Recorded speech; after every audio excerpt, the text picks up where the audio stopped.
నాకెందుకు ఖుషి, నువ్వు తాగమ్మా, తాగు. అదేంటమ్మా, నువ్వు అన్నం కూడా తినలేదు కదా, అందుకే ఈ జ్యూస్ తాగు. థ్యాంక్స్ ఖుషి, జ్యూస్ తెచ్చినందుకు. నాకు థ్యాంక్స్ చెప్పావు సరే, మరి నిన్నింటికి తీసుకొచ్చినందుకు నా ఫ్రెండ్కి థ్యాంక్స్ చెప్పాలిగా. ఉండు, ఫ్రెండ్కి కాల్ చేస్తాను.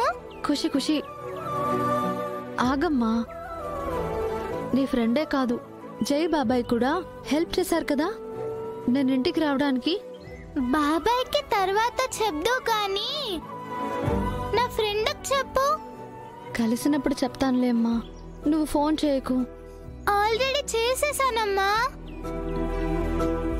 పెన్ డ్రైవ్ ఎవరు తీసేసినట్టు.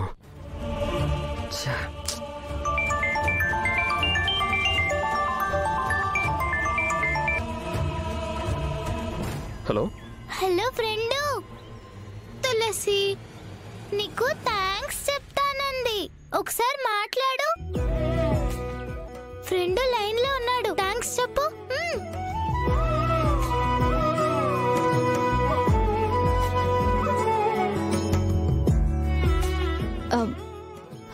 హలో హలో తులసి.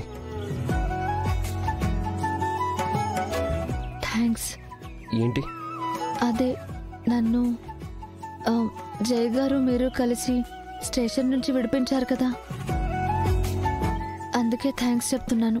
నువ్వు నాకు థ్యాంక్స్ చెప్పడం కాదు తులసి, నేనే నీకు కొన్ని వేల సార్లు సారీ చెప్పాలి. థ్యాంక్స్ ఎందుకులే తులసి, అది నా బాధ్యత.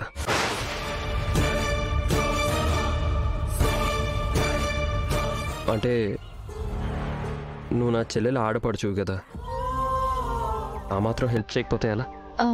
ఖుషికి ఇస్తున్నాను.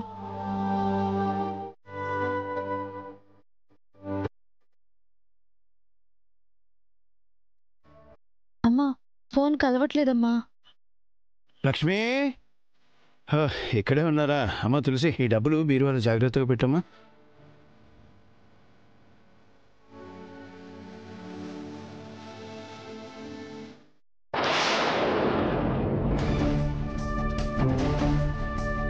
నాన్నా ఇంత డబ్బు ఎక్కడిది? పిఎఫ్ డబ్బులమ్మా. పిఎఫ్ డబ్బులా? పోయిన నెల అప్లై చేస్తే ఈ నెల వచ్చాయి. నాన్నా ఇప్పుడు ఎందుకు ఇంత డబ్బు? రేపు నీ పెళ్లి చేసి అబ్బాయితో పాటు నిన్ను అమెరికా పంపించాలి కదా. మీరు నా సంతోషం గురించి, నా పెళ్లి గురించి ఇంత చేస్తున్నారే, కానీ మీకు నేను నా పెళ్లి చూసి ఆనందించే అవకాశం కూడా ఇవ్వలేకపోతున్నాను నాన్న. ఎందుకు ఇద్దరు ఏదో ఆలోచిస్తున్నారు? ఖర్చు గురించా? మధ్యతరగతి తల్లిదండ్రులు ఏం చేసినా ఎంత సంపాదించినా కొడుకుల వృద్ధి కోసం, బిడ్డల పెళ్లి కోసమే కదమ్మా. నాకు పెళ్ళయి కూడా భర్త ఎవరో తెలియక బాధపడాలో, లేక మీకు ఖర్చు లేకుండా పెళ్లి జరిగిందని సంతోషించాలో నాకు అర్థం కావడం లేదు నాన్న. తులసి, నీ పెళ్లి కోసమనే కాదమ్మా, రేపు జానుకి 16 రోజుల పండగ కూడా జరిపించాలిగా, అందుకే ఈ డబ్బు. సరేనా, లోపల పెట్టు ఈ డబ్బు. అలాగే అమ్మా. సరేమ్మా. రండి మామయ్య. ఏమైందమ్మా? ఏంటి?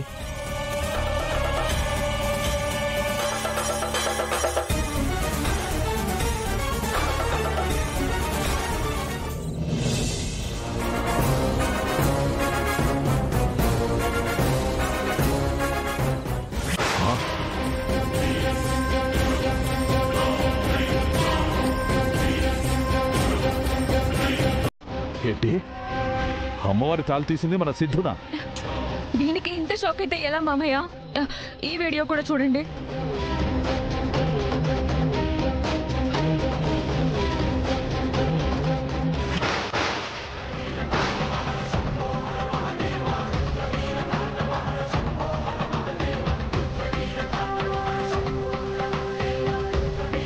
సిద్ధు తులసి మెళ్ళో తాళి కట్టాడా? ఎంత పని చేసావురా సిద్ధు?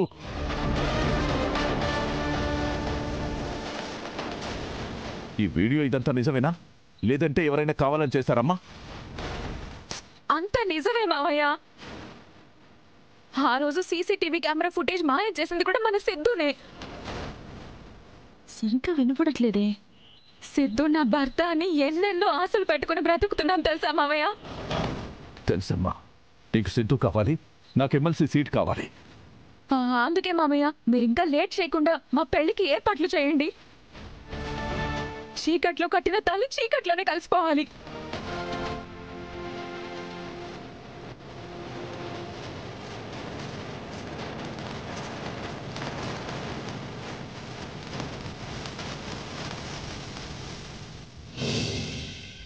అమ్మ కనిష్క, జరగకూడదే జరిగిపోయింది, కానీ జరగాల్సింది ఇప్పుడు మన చేతుల్లో ఉంది. మీ ఇద్దరి పెళ్లి నేను జరిపిస్తానమ్మా. ఈ వీడియోలు పెన్ డ్రైవ్లు మాత్రం చాలా జాగ్రత్తగా ఉంచమ్మా. బయటపడితే మన కొంపలు మునిగిపోతాయమ్మా. సరే మావయ్య, ఈ పెన్ డ్రైవ్ మ్యాటర్ బయట పడకుండా నేను చూసుకుంటాను. ఏం మాట్లాడుకుంటున్నారు? మా పెళ్లి సంగతి మీరు చూసుకోండి. వస్తాను మావయ్య.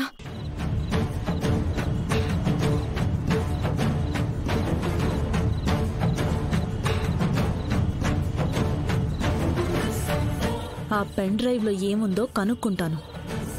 మీరెందుకు ఇంత రహస్యంగా మాట్లాడుకుంటున్నారో అది కూడా తెలుసుకుంటాను. ఇదంతా బయటపడకముందే